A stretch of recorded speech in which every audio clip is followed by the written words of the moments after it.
MP Mallareddy సంగీత కుటుంబ సభ్యులతో చర్చలు జరుపుతున్నారు. శ్రీనివాసరెడ్డి కూతుర్ని వారసురాలిగా స్వీకరిస్తానని చెప్తున్నారు. అయితే కొన్ని కండిషన్లు పెట్టినట్టుగా తెలుస్తుంది. దీనికి సంబంధించిన పూర్తి డీటెయిల్స్ మరి రిపోర్టర్ స్వప్న లైవ్ లో అందిస్తారు. స్వప్న, శ్రీనివాసరెడ్డి ఎటువంటి కండిషన్లు పెట్టారు? మల్లారెడ్డి సంగీత కుటుంబ సభ్యులతో ఎటువంటి చర్చలు జరుపుతున్నారు? విజిత ఈ రోజు సంగీత కేసులో కీలక మలుపులు జరిగాయని చెప్పుకోవచ్చు. ఎందుకంటే ఖచ్చితంగా ఈ రోజు చివరి రోజు అవుతుంది. ఆమె న్యాయ పోరాటానికి సంబంధించి ఈ రోజు ఖచ్చితంగా ఆమెకు న్యాయం దక్కుతుందని కూడా అందరూ నమ్మారు. అదే ప్రాసెస్లో ఉదయం 2 గంటల అంటే ఉదయమే వచ్చారు అందరితో కూడా. అంటే ఎవరైతే ఎంపీ మల్లారెడ్డి నేనున్నానమ్మా, పెద్దనాన్నగా నిన్ను ఇంట్లోకి పంపించే బాధ్యత నాది, 24 గంటల్లోపే నీకు న్యాయం చేస్తానని నిన్న చెప్పేసి వెళ్లారు. దాని ప్రకారం ఇవాళ 2 గంటలకు చెర్లపల్లి జైల్లో ఉన్నటువంటి శ్రీనివాసరెడ్డిని కలిసి ఎలా చేస్తావు నీ భార్యకు న్యాయం అని అడిగినప్పుడు తను భార్యగా స్వీకరించడానికి సిద్ధము, కానీ ఏదైతే ప్రాపర్టీ కాస్త, ఎందుకంటే పాపకు రేపు ఫైనాన్షియల్ సేఫ్టీ ఉండాలి కాబట్టి కాస్త ప్రాపర్టీ అడిగి కాస్త లిక్విడ్ అమౌంట్ని కూడా వీళ్ళు బ్యాంకులో ఏమని అడిగారు. దానికి సంబంధించి మాత్రం శ్రీనివాసరెడ్డి నిరాకరించారు. ఈ విషయమే మనం మల్లారెడ్డితో మాట్లాడినప్పుడు తను చెప్పిన దాని ప్రకారం శ్రీనివాసరెడ్డి పేరు మీద ఏ ఆస్తి లేదు, ఉన్న ఆస్తి అంతా బాలరెడ్డి పేరు మీద ఉందని చెప్పారు. సో మళ్ళీ తర్వాత బాలరెడ్డి దగ్గరికి వెళ్ళి చర్చలు జరపాలనుకున్న టైంలో తను సికింద్రాబాద్ యశోద హాస్పిటల్లో హార్ట్ ప్రాబ్లంతో ఉన్నారని, తన ఐసీయూలో సీరియస్ కండిషన్లో ఉండడం వల్ల రాలేకపోతున్నారని ఇక్కడ ఉన్నటువంటి స్థానిక నాయకులు చెప్పారు. కానీ తాను యశోద హాస్పిటల్లో సీరియస్ కండిషన్లో లేడు, కేవలం తను జనరల్ వార్డులో మాత్రమే ఉన్నాడు, కానీ తను బయటకు వచ్చే కండిషన్ లేదు అని మాత్రం డాక్టర్లు చెప్పారు. ఏదేమైనా కూడా బాలరెడ్డి అక్కడి నుంచి రాలేని పరిస్థితి. కానీ బాలరెడ్డి మాత్రం స్థానిక నాయకులతో మాట్లాడినప్పుడు తను నా కోడలు, ఆ చిన్నారి నా ఇంటి వారసురాలు, గ్రామ పెద్దలంతా కలిసి ఏ తీర్పు చెప్పినా నేను సిద్ధంగానే ఉన్నాను. ఒకవేళ తను ఆస్తి రాసిస్తేనే తనకు న్యాయం జరిగినట్టు అనుకుంటే అది రాసివ్వడానికి కూడా నేను సిద్ధమన్నారు.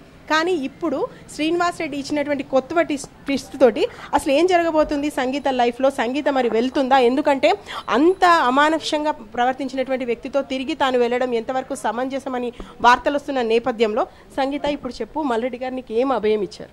తను ఏమి వెళ్ళారంటే మా హస్బెండ్తో మాట్లాడొచ్చారంట. తన ఎలిగేషన్స్ ఏంటనే చెప్పారంతే. ఇట్లా పొజిషన్ ఇలా ఉంది అని కనుక్కొని వచ్చారంట. నేనేమన్నానంటే నాదేమీ లేదు, ముందు మాటనే ఉంటుంది ఎప్పుడైనా. మీరు ఏమైతే నాకు వాగ్దానం ఇచ్చారో, ఏమైతే నెరవేరుస్తా అన్నారో అవే చేయండి అని చెప్పాను.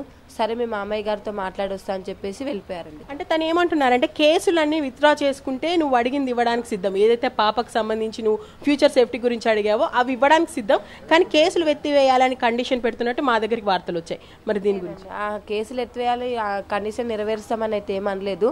సంప్రదింపులు జరుపుతాం, మా మామగారితో చర్చిస్తామని చెప్పి మాత్రం చెప్పారు. కేసులు అంటే నేను ఎందుకు తీస్తాను, దాని గురించి అయితే టాపిక్ అయితే ఏం రాలేదు.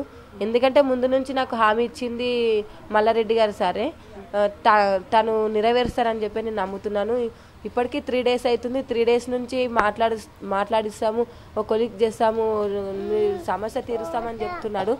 3 రోజుల నుంచి మళ్ళీ మా మామగారితో కూడా మాట్లాడి వస్తా అని చెప్పేసి వెళ్ళారండి. ఇప్పుడు మళ్ళీ మీ మామగారితో ఎవరైతే హాస్పిటల్లో ఉన్నారో తనతో మాట్లాడడానికి వెళ్ళారు. ఇప్పుడు మీ మామగారు వచ్చే కండిషన్లే లేదు, మీ మరిది వచ్చి తీసుకెళ్లే కండిషన్లే లేదు. ఒకవేళ నువ్వు చెప్పినటువంటి ఏవైతే కండిషన్స్ ఉన్నాయో వాటిని ఓకే చేస్తూ ఈ రోజు మల్లారెడ్డి గారు కనుక నేను లోపలికి పంపడానికి తీసుకువెళ్తే నువ్వు వెళ్తావా ఇంట్లోకి? వెళ్ళానండి. ఎందుకు నేను ముందు నుంచి అడిగేది కూడా మా అమ్మ వాళ్ళ తరపు నుంచి ఏముందో అది కావాలన్నాను.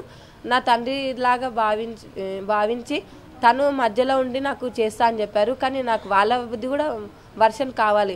ఎందుకంటే వీళ్ళ మాట మీద ఇంట్లోకి వెళ్ళిన తర్వాత రేపటి నాడు నాకు ఏమైనా జరిగినా ఏమైనా ఉన్నా కూడా వీళ్ళు అండా ఉండాలి. కాబట్టి నేను తన పైననే డిపెండ్ అవుతున్నాను. ఇప్పుడు నాకు ఎలాంటి భద్రత అయినా నాకు సార్ షూరిటీ ఇస్తారని చెప్పారండి. మీరేం చెప్తారండి ఇవాళ జరిగినటువంటి పూర్తిగా సంఘటనలన్నీ మనం తీసుకుంటే మీకేమనిపిస్తుంది మహిళా నాయకులు? యాక్చువల్గా ఇది నాకు వాళ్ళ మావయ్య హైడ్రామా ఆడుతున్నాడు అనిపిస్తుందండి. ఎందుకంటే యాక్చువల్గా అతనికి హార్ట్ అటాక్ నిజంగా రావాలి అంటే ఎప్పుడు రావాలి అంటే కోడల్ని కొడుకు చితకబాదినప్పుడే రావాలి. అంత నిజంగా ఆ ఏజ్లో అలా కొట్లాడుతుంటే ఆ సౌండ్స్కి ఆ కింద పడ్డప్పుడు అప్పుడు నిజంగా హార్ట్ అటాక్ రావాలి. ఇప్పుడు హార్ట్ అటాక్ రావడం ఏంటండి? టీవీలో ఇన్ని చూస్తున్నాడు, ఇంత కోడలు పిలుస్తుంది అన్నప్పుడే హార్ట్ అటాక్ రావడంలోనే అక్కడ తేడా తెలుస్తుంది. అతను తప్పించుకోవడానికి కేసు నుంచి ఎవిడెన్స్లు ఏమన్నా కొంచెం ఏమైనా ఉంటే మార్చుకోవడానికి అట్లా చేస్తున్నాడని నాకైతే అనిపిస్తుంది. యాక్చువల్గా ఈ అమ్మాయి ఆ ఇంట్లోకి వెళ్ళడం మాత్రం 100% రాంగ్ డెసిషన్. ఎందుకంటే ఏదో ఒక రీజన్ పెట్టి ఆమె కోరుకుని కనుక ఆ ఇంట్లోకి అంటే మామ అత్త కావాలి, ఆ భర్త వద్దురా మొర్రో అంటుంటే ఈ అమ్మాయి వెళ్తాను అనడం చాలా, ఎందుకంటే ఇండివిజువల్గా ఒంటరి స్త్రీ కూడా బతకగలుగుతుందండి. కంపల్సరీ తోడు ఉండాలి అని ఏం లేదు. ఇప్పుడు ఆధునిక మారింది. తను చదువుకున్న మహిళ, పాప ఉంది అంటే రేపొద్దున పెళ్లి కాదేమో అని మాట్లాడుతున్నారు.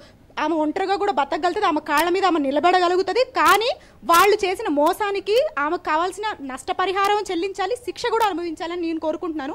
ఇంకొకటి, ఈమెకు వచ్చే జడ్జిమెంట్ రేపొద్దున చాలా మంది మహిళలకి కనువింపు కావాలని కూడా కోరుకుంటున్నాను. ఓకే, మహిళలుగా మీరేం కోరుకుంటున్నారు? ఈ రోజు జరిగినటువంటి పూర్తి సంఘటనలు చూస్తే ఏమర్థమవుతుంది? మాకు ఒకటేనండి, మేము ఏమనుకున్నామంటే మొన్న ఎంపీ మల్లారెడ్డి గారు వచ్చారు, ఎమ్మెల్యే గారు వచ్చారు, విఫలమైపోయింది. మల్లారెడ్డి గారు వచ్చారు, నిన్న మాట్లాడుతున్నారు, నిన్న అయింది, ఈరోజు అయింది. ఈరోజు అతను ఏమన్నారు, ఆ డిమాండ్స్ అమ్మాయి ముందు ప్రవేశపెట్టారు.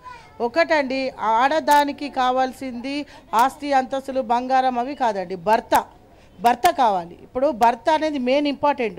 ఆమె ఏమంటుంది, నాకు తండ్రి లేడు, నా బిడ్డకు తండ్రి కావాలి. ఆస్తులు ఎట్లయినా వస్తాయండి. ఇప్పుడు భర్త పేరు, నేను ఒకటి మాట్లాడుతున్నా, భర్త పేరు మీద ఏ మాసరాని చెల్లని చెక్ అంటే తాత ఆస్తి మనవరాలకి మనకి చెందుతుందండి. అది ఆయన ఎట్లయినా ఇవ్వాలి. ఆయన ఇచ్చుడు ఏందండి, ఆయన ఇల్లు ఇచ్చుడే ఉందండి. తాత ఆస్తి మనవరాలకి చెందుతుంది. ఆయన చెల్లని చెక్ అంటే మరి చెల్లని చెక్కకు పెళ్ళింది చేసినావు.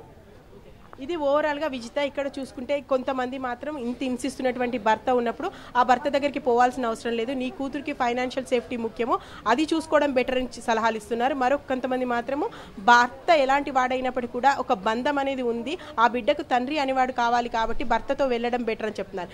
సంగీత వర్షన్ మాత్రం మొదటి నుంచి ఒకే రకంగా ఉంది. నా భర్త అత్తింటి వారు ఎవరైతే ఉన్నారో వాళ్ళు ఖచ్చితంగా రావాలి, నా అత్తింటి వారు ఇక్కడికి వచ్చి నాకేం సమాధానం చెప్తారో చెప్పి నా కూతురికి ఫైనాన్షియల్ సేఫ్టీని ఇచ్చి నన్ను లోపలికి తీసుకెళ్లాలని చెప్తున్నారు. కానీ సంగీత చెప్పింది నెరవేరే అవకాశాలు మాత్రం మనకి ఇక్కడ కనిపించట్లేదు.